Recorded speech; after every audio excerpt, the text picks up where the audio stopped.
मंगलवार को धनबाद के एसएसपी ने अपराध की बैठक की और थाना प्रभारियों को कई सख्त निर्देश दिए। ये भी चेतावनी दी कि कोताही बर्दाश्त नहीं की जाएगी। उन्होंने क्या क्या कहा ये तो आपको हम सुनवाएंगे ही, लेकिन होली और चुनाव को लेकर एसएसपी के तेवर सख्त दिखे। एसएसपी ने थाना प्रभारी को निर्देश दिया है कि अपने अपने क्षेत्र के दागियों और उपद्रवियों की सूची तैयार कर उनके खिलाफ आईपीसी की धारा 107, 108, 109, 110 और 116 के तहत कार्रवाई में प्रक्रिया में तेजी लाए।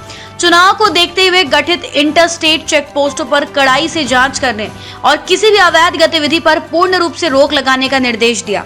वाहनों की चल रही चेकिंग के संबंध में उन्होंने थाना प्रभारियों को सुझाव दिया कि एक ही गाड़ी को कई थानों में चेक करने के बजाय अगल बगल के थाने एक पॉइंट पर पहुंच जाए और वाहन जांच करे। इससे लोगों को सहूलियत होगी। उन्होंने उदाहरण भी दिया कि एक ही गाड़ी को बैंक मोड़ थाना भी चेक करेगा, धनबाद थाना भी चेक करेगा और सराय ढेला भी चेक करेगा, तो निश्चित रूप से लोगों को परेशानी होगी। इससे उन्होंने बचने की सलाह दी, लेकिन चेकिंग में कोई भी कोताही नहीं करने के साथ साथ हिदायत भी दी। एसएसपी ने कहा कि आर्म्स एक्ट या अन्य अपराध की घटनाओं में जेल से बाहर आए अपराधियों पर पुलिस की पैनी निगाह है। ऐसे लगभग 600 लोगों को चिन्हित किया गया है और उनके खिलाफ कार्रवाई तेज की गई है। आतंक मचाने वालों के खिलाफ पुलिस कड़ी कार्रवाई करेगी। उन्होंने कहा कि जहां जहां चेक पोस्ट बनाए गए हैं वहां चेकिंग हो रही है और इसी का नतीजा है कि मैथन सहित अन्य चेक पोस्ट पर रुपए बरामद हो रहे हैं। आज यहाँ पे पूरा जिला का हर थाना प्रभारी, सर्कल इंस्पेक्टर और डीएसपी लोगों के साथ क्राइम मीटिंग का आयोजन किया गया है।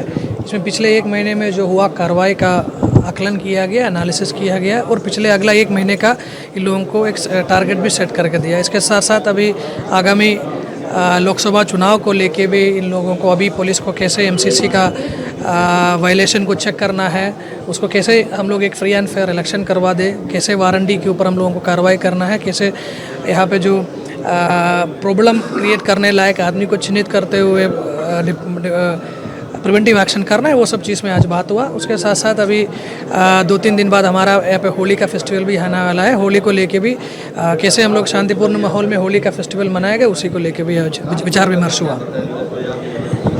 जैसे कि जितना भी हमारे यहाँ पे महिला रिलेटेड केस है और बच्चा रिलेटेड केस है और किडनैपिंग और जो ग्रीवस केसेस होता है, ग्रीवस केसेस में सब डीएसपी लोगों को महीने में 1 बार केस का रिव्यू करने का निर्देश दिया गया और महीने में 1 बार मिनिमम केस का डायरी सिटी एसपी और ग्रामीण एसपी के पास पहुंचाने का निर्देश इन लोगों को दिया गया और केस का रिव्यू मेरे स्तर से भी और सिटी एसपी ग्रामीण एसपी के स्तर से भी ग्रीवस केसेस का होने के बाद बताया है। सर, पूर्व में भी आपने निर्देश दिए थे थाना वाइज लोगों से मिलकर उनकी बातों को सुनने, उसमें कितना सहयोग? जैसे कि अभी हर थाना वाला अपना अपना थाना में जन सहयोग का बैठक और शांति समिति का बैठक कर रहा है और कुछ थाना प्रभारी के द्वारा गांव में भी जाके कुछ लोगों को जागरूक करने का, कुछ जो समूह में जो चल रहा ईविल्स के बारे में जागरूक करने का भी काम किया है। ये प्रोसेस एक लंबा है, धीरे धीरे चलने वाला प्रोसेस है। हर थाना प्रभारी इसमें उतारू हुआ है। अब ये प्रोसेस आगे होते होते आप लोगों को बहुत दिखने को मिलेगा। आचार संहिता को लेकर के जांच अभियान शुरू किया गया। जैसे कि आचार संहिता अगर कहीं पे उल्लंघन होता है, इसको पकड़ने के लिए इलेक्शन कमीशन के द्वारा सी विजिल ऐप लॉन्च किया गया है और सी विजिल ऐप से हमारा FST फ्लाइंग स्क्वाड जुड़ा हुआ है। जहाँ भी उसका उल्लंघन होगा उसका एक इन्फॉर्मेशन हमारा सी विजिल में आ जाता है। उसके बाद संबंधित FST को 15 मिनट के भीतर वहाँ पे पहुँचना है और अगला 15 मिनट के भीतर इसका निष्पादन करना है। और इंटर स्टेट बॉर्डर में भी धनबाद में हमारा 3 कॉन्स्टिट्यूंसी, खास करके झरिया, धनबाद और बागमारा एक्सपेंडिचर सेंसिटिव भी है। उसी को लेके हम लोगों के टोटल जिला में 12 इंटर स्टेट चेक पोस्ट है और 5 इंटर डिस्ट्रिक्ट चेक पोस्ट है। हमारा हर चेक पोस्ट आज के दिन में चालू है। वहाँ पे गाड़ी का चेकिंग हो रहा है, आने वाला लोगों का चेकिंग हो रहा है। विगत 2-3 दिन में हम लोगों को कुछ उपलब्धियाँ भी मिला है। 4 लाख 5 लाख रुपए पकड़ा है। आज गोविंदपुर थाना भी बंगाल से आने वाला गाड़ी से कुछ पकड़ा है। ये प्रोसेस हमारा चलते रहेंगे। पुलिस प्रशासन और जिला प्रशासन का यही कोशिश रहेगा कि इस बार हम लोग यहाँ का इलेक्शन बहुत फ्री एंड फेयर तरीके से, निष्पक्ष तरीके से, शांतिपूर्ण एक वातावरण में हम लोग करवाएंगे। सर, एक सवाल में पेट्रोलिंग को लेकर तो शहर में पेट्रोलिंग के लिए हमारा CCR गाड़ी है और उसके साथ साथ टाइगर मोबाइल भी चलता है। अभी एक अलग CCR DSP का पोस्टिंग हमारे यहाँ पे हुआ है।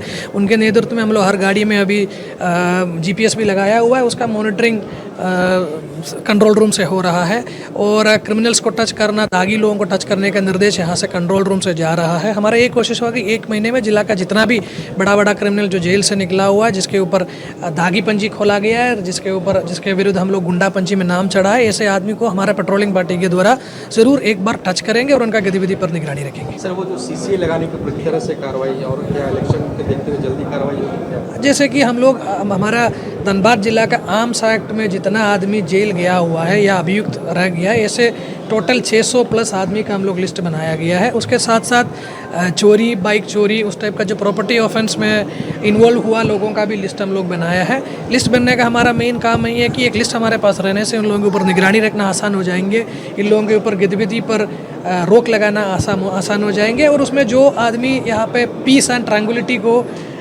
डिस्टर्ब करने लायक काम करता है, जैसे कि हथियार का प्रयोग करता है, बम का प्रयोग करता है, ऐसे लोगों को भी चिन्हित करते हुए उन लोगों पर सीसीए का प्रपोजल हम लोग तैयार करके हम लोग संबंधित पदाधिकारी के पास प्रपोजल के हम लोग इसको चालू करने के लिए हम लोग भेज देंगे। धनबाद से ब्यूरो रिपोर्ट।